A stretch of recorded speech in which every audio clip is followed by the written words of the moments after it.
If you want to speak English fluently or even like a native speaker, it's not just about memorizing grammar rules or endless lists of high-frequency words. The real key, having fast, easy access to a wide range of language chunks. So what are chunks? Chunks are groups of words that naturally go together.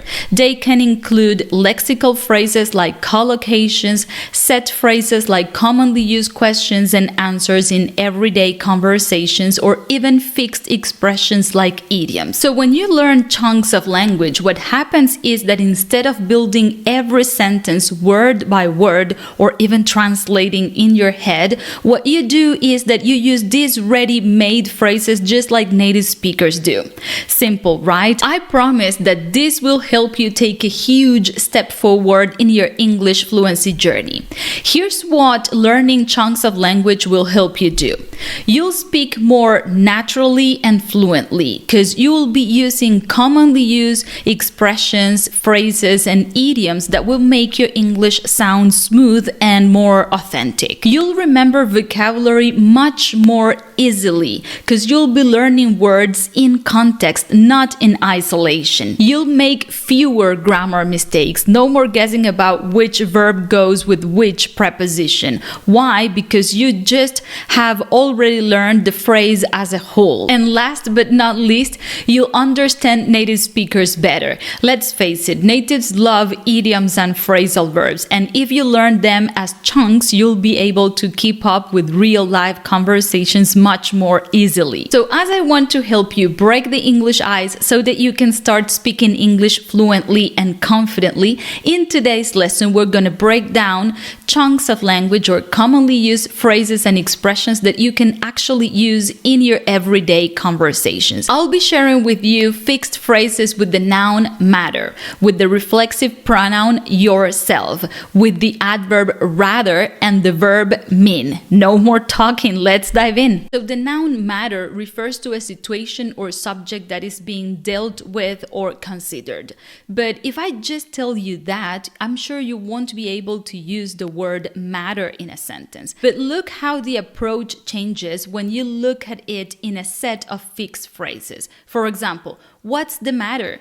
This is a question that is used to ask someone what's wrong. For example, when you go to the doctor, one of the first questions they ask you is, what's the matter? Or if you're talking to a friend, you can say, you look upset, what's the matter? Or you are talking with your brother, for example, and then you say, what's the matter with your eye? It's too red. Another fixed expression with this noun is it doesn't matter. For example, this one is used to say that something is not important. For example, you can say, oh, I'm sorry, I forgot to answer your email. And then the other person says, it doesn't matter. You see how learning the word in context or in a set phrase or in a fixed expression makes much more sense. It's easily for you to actually remember that phrase instead of only the word and then try to use it. That's why people are always translating in their heads. Then let's move on to another expression with the noun matter. We have no matter and a question word. So you can say no matter what, no matter who, no matter how, no matter when, no matter where. Look at this, and it means regardless of something. Look at these examples. No matter what happens, I'll be there for you. She keeps smiling no matter how hard things get. No matter where we go, we'll have a great time anyway. Another common expression with the noun matter is as a matter of fact, meaning actually or in fact. So you can say, as a matter of fact, I think I do know him. Or, for example, you can say, I'm not tired. As a matter of fact, I feel great. Now, I have to admit that it's more common in spoken language to say actually instead of as a matter of fact, but I'm just giving you the fixed expression. So before I forget, I'll have a PDF worksheet down below for you with all the expressions and fixed phrases we've been covering in today's lesson. And if you're interested in learning more commonly used expressions, idioms, or even phrasal verbs, make sure you check some of the other videos on the channel. They are very useful. Another useful expression is a matter of time. You say this when you want to refer to something that you think will definitely happen, but only the timing is uncertain. For example, you can say, it's just a matter of time before you get the promotion, or don't worry, it's just a matter of time. We also have this expression that says a matter of, and you can say a matter of opinion, a matter of principle, or a matter of taste. And that means a personal judgment or a value. For example, you can say, what you wear, it's a matter of taste. And if you're discussing a topic, for example, you can say, well, it's actually a matter of opinion. Look at this one. What matters is, and you use this one when you want to focus on something that truly matters or something that is truly important. For example, you can say, you can choose if you get the promotion or not. What really matters is your mental health. Or for example, imagine you are giving someone advice after a very difficult exam, and then you say, what matters is that you did your best. And the last expression with the noun matter is to make matters worse. And this is used to refer to one problem that adds to another one that you already have. So for example, you can say, I lost my phone, and to make matters worse, my wallet is gone too. For example, it was raining, and to make matters worse, we didn't have an umbrella. So now let's move to the reflexive pronoun yourself. Let's be honest, reflexive pronouns are a pain in the for English language learners. So instead of learning them isolated like myself, yourself, himself, themselves, try learning them in context or in commonly used expressions, and you'll see the difference that it makes. The first expression is be yourself, and it refers to being natural and authentic. For example, don't worry about what they think, just be yourself. The next expression is help yourself, and this one refers to take something freely, not for free, but without asking permission. For example, if you are at a friend's house, then they can say, help yourself with anything in the fridge. So that means that you can open the fridge and take whatever you want without asking for it. Then we have make yourself at home, and this one refers to feeling comfortable. For example, come in, take off your shoes, and make yourself at home. This is an interesting one. Suit yourself. This one is often used in an annoyed tone, and when you want to say, do what you want. For example, I suggested a cheaper option and you said no, so suit yourself. Another expression is treat yourself. This one is used to say that you should do something nice for yourself, and usually after having a hard time or working too much. For example, you've been working hard. Treat yourself to a nice dinner. The next one is see yourself. This one means to check something personally. For example, if you give someone a piece of advice, then you can say, don't take my word for it. Go see yourself. So analyze it, check it personally. This is the most common one. I think I should have started by it, by yourself. And that means alone or without any help. For example, I like spending time by myself. Or you can ask someone, did you do all that by yourself? So that means without any help. Another one is ask yourself, and it's very similar to see yourself. For example, ask yourself means analyze something or reflect something by yourself. For example, you're giving a friend a piece of advice and then you say, ask yourself if this is what you really want. And then what you're trying to say is reflect by yourself if this is what you really want. So you ask something to your own person. Then we have can't help yourself. This one is used to say that you can't resist to do something, and it's usually something embarrassing. For example, I can say, I couldn't help myself. I just laughed out loud. Another useful expression is please please keep it to yourself. And that means that you don't tell others about something because it's usually a secret. So for example, you can say, please keep it to yourself. It's a secret. Another useful collocation is find yourself. And this one means when you realize that you are doing something. For example, imagine I ask you, do you usually find yourself translating in your head when you want to speak English? Or for example, have you ever had those moments when you find yourself crying for no reason? And the last expression with this reflexive pronoun is remind yourself.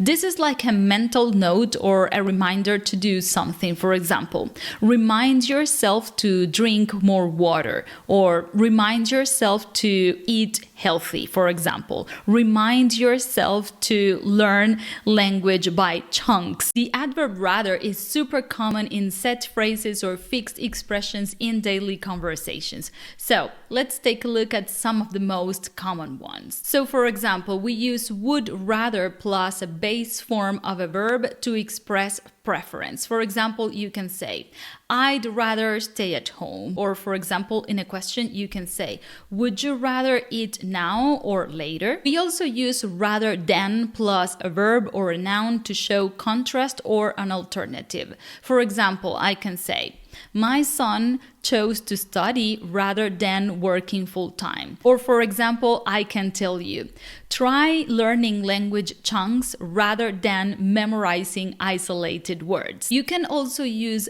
a rather plus a noun or an adjective to express a mild or positive opinion. You can also use a rather plus an adjective or a noun to express a polite opinion. It could be positive or negative. For example, you can say, that's a rather interesting idea.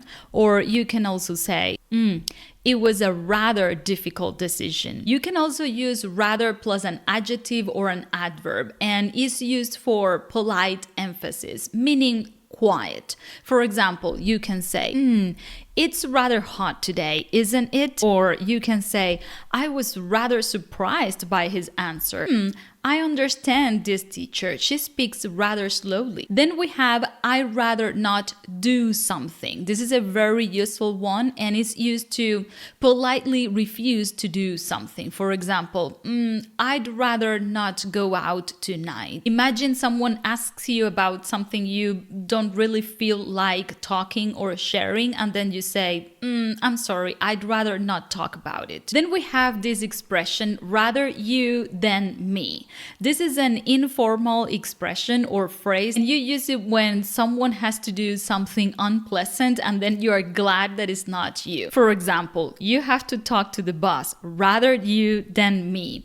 Or climbing that mountain, rather you than me. Last but not least, we have a rather large or small number of. This one is used to describe quantities politely or even vaguely. For example, we can say, they found a rather small amount of evidence. A rather large number of people disagree. Finally, let's take a look at some expressions with the verb mean. I have to be honest with you, I really wanted to use the verb get, but the video would have been more than an hour long. And for that, I have 2 videos that you can check right here or in the description below, where I break down some of the most common phrasal verbs with get and idioms with get as well. So you can check those if you want. So let's dive into some of the most common fixed expressions with the verb mean. First, we have I mean, and this one is used to clarify or to add some more information to what you're saying. For example, learning chunks of language is easy. I mean, I know it takes time, but in the end, you'll see more effective results. Then we have the expression I didn't mean to, and this one is used to apologize or to show that something wasn't intentional. For example, you can say, oh, I'm sorry, I didn't mean to hurt your feelings. Oh, sorry, I didn't mean to interrupt. Look at this expression, I mean it. This one can be used to emphasize that you're saying something honestly and seriously. So for example, you can say, when I say that learning chunks of language will help you speak English fluently faster, I really mean it. Look how you can use the verb mean in a question to ask for clarification. For example, you can say, what do you mean by that? For example, what do you mean by he's different? Look at this other question. You know what I mean? This one is used to check if the person listening to you understands or agrees. All my examples are about chunks of language today. For example, imagine I tell you, I know that chunks of language might sound confusing or a little bit of a long topic, but they really help you improve your English faster. You know what I mean? So I'm trying to check if you understand or if you agree. Then we can also say that means to show the result or possible result or of something. For example, we can say, it's snowing. That means that school will be cancelled. Or he didn't call back. That means he's busy. Then something can also mean a lot to someone, and that means that it is emotionally important. For example, imagine I tell you, your support means a lot to me. Or I can also say, thanks a lot for your support. It means a lot. On the contrary, we have it doesn't mean anything, and it means that something is not really important or serious. For example, come on, it was just a joke. It doesn't mean anything. Or for example, you can say, that kiss didn't mean anything, I swear. When you want to ask if someone is really serious or honest about something, then you can say, do you mean it? Or sometimes, do you really mean it? For example, when you said sorry, do you really mean it? Or for example, imagine you leave a comment below and then you say, oh, Cosette, I really enjoyed the lesson. Do you really mean it? Okay, guys, so hope that after this lesson you change your approach to language learning, because that will definitely boost your fluency. Let me know in the comments below if you're interested in more lessons like this one, and I'll be happy to come up with more. Make sure you subscribe to the channel if you're not already, share it with your friends, and I'll see you in the next one.